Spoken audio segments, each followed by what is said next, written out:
Hi, this is James at World War II Jeep and Rifle, and today I'm going to be replacing the thermostat on this 1942 Willys MB. Same for the Ford GPW. This is the thermostat, and here's the thermostat housing, and this is a gasket. First thing I'm doing is I'm draining the coolant.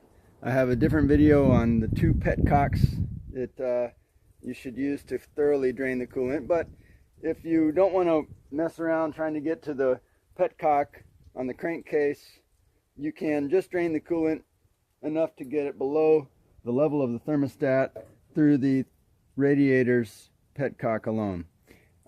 So I'm going to let this drain, engine's cool, and then I will remove the housing. I'll show you that next. Alright, to remove the housing, first thing I'm going to do is I'm going to pull the upper hose off of the radiator. That's just with a regular screwdriver. Loosen the hose clamp.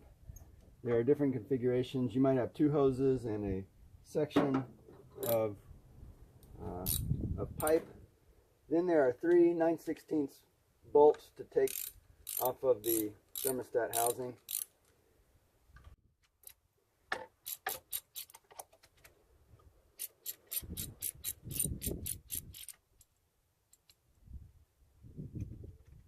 One, two, and three.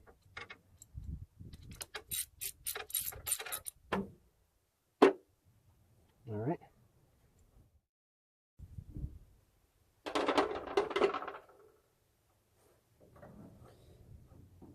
You have to twist your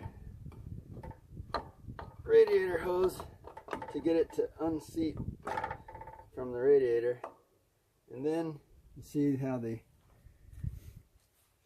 housing came right off. Inside the housing is a retainer cup and then the thermostat.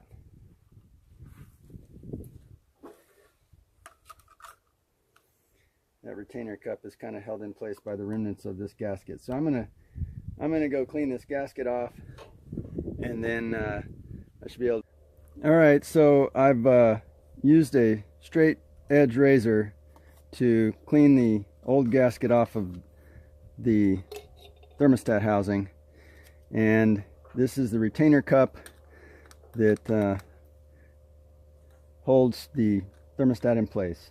The old thermostat's out. I can see this confirms my suspicion. This is a 180-degree thermostat. Engine was running around 190, and I would rather run it cooler, so I'll be replacing this with a 160-degree thermostat. Remember, the spring goes up with the housing upside down. The retainer cup goes over the thermostat, then you bolt it back in place. Very important, you have to also clean the old gasket off the mating surface on the valve cover. Well, in this case it's a flathead.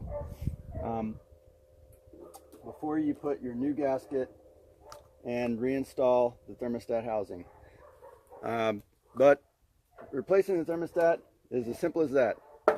Drain the radiator, pull a few bolts, hose clamp, and you've got access to the thermostat, and you're off and running. Hope that was helpful. Like the video if it was, and subscribe to the channel. We'll keep showing you more stuff.